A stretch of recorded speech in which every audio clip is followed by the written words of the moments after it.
विधान परिषदेच्या उमेदवारीमध्ये राष्ट्रवादी शरद पवार पक्षाचे उमेदवार श्रीकांत पाटील यांनी माघार घेतलेले आहे। सध्या आपल्या समवेत श्रीकांत पाटील हे आहेत, आपण त्यांच्यासोबत चर्चा करू।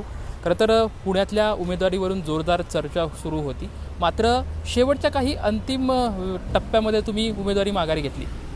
नाही, असं झालं की अजितदादांच्या मिसेसनी पत्नींनी सुनीताताईंनी पवारसाहेबांना विनंती केली आणि पवारसाहेबांनी मला ती सांगितली आणि पवारसाहेब म्हणाले, तू जो निर्णय घेशील तो आम्हाला मान्य राहील, तुला लढवायची तू लढव नसेल।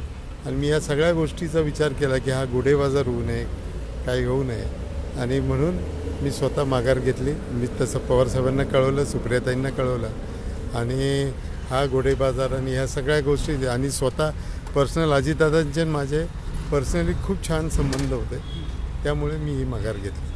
परंतु तसं बघितलं तर लोकशाहीमध्ये निवडणूक लढणं हा एक त्या लोकशाहीचा खरा कणा असतो। मात्र आता तुम्ही उमेदवारी माघार घेतली, समोरचा जो स्पर्धक उमेदवार आहे तो बिनविरोध होतोय, त्याच्यामुळे कुठंतरी कार्यकर्त्यांमध्ये अशी काही नाराजी आहे का की आपण निवडणूक लढायला पाहिजे होती, अशी काही त्यांची भावना आहे? त्यांच्या भावनेचा काय विचार केला का? नाही, 100% खूप कार्यकर्त्यांचे फोन आले, त्यांनी सांगितलं आपल्याला लढवायची आहे, पण असं आहे काही वेळेस आपल्याला आपल्या मनाच्या विरुद्ध निर्णय घ्यावे लागतात आणि कार्यकर्त्यांना समजून सांगावं लागतं, आणि त्याचा भविष्यात त्याचे परिणाम होणार आता आहेतच। पण आपल्याला आपण जे आत्ता जो निर्णय घेतला आहे तो मी माझा स्वतः घेतलेला आहे। पक्षश्रेष्ठींनी ते मला सांगितलं की तू निर्णय घ्यावा, आणि तो मी स्वतः निर्णय घेतला।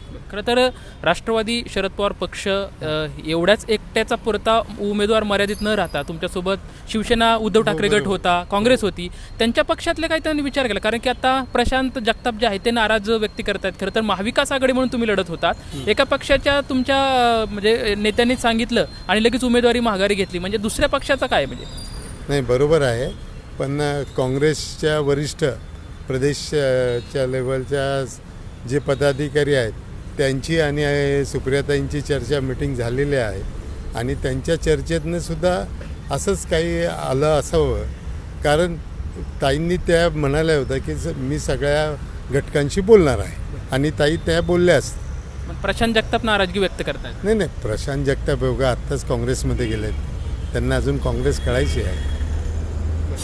पण आता ह्या सर्व घडामोडीमध्ये शरद पवार असतील किंवा तुमच्या पक्षाचे वरिष्ठ नेते यांच्यासोबत काय तुमची चर्चा आली का? त्यांनी तुम्हाला काय सांगितलं की सुनेत्रा पवार यांनी थेट त्यांना फोन केला का, म्हणजे शरद पवार यांचे काही संवाद झाला का? हो, संवाद त्यांनी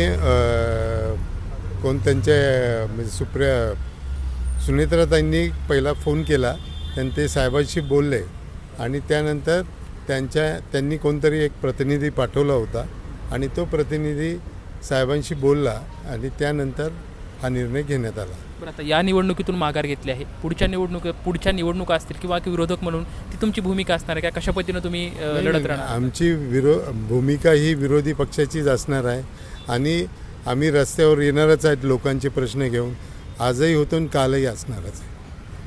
आमची भूमिका ही विरोधकाचीच असणार आहे, कालही आम्ही जनतेचे प्रश्न घेऊन रस्त्यावरती होतो, आणि उद्याही आम्ही जनतेचे प्रश्न घेऊन रस्त्यावरती उतरूत, अशी भूमिका श्रीकांत पाटील यांच्याकडून घेताना आपल्याला पाहायला मिळते। कॅमेरामॅन विकी चव्हाणसोबत लक्ष्मण जाधव, युनियन मराठी, पुणे।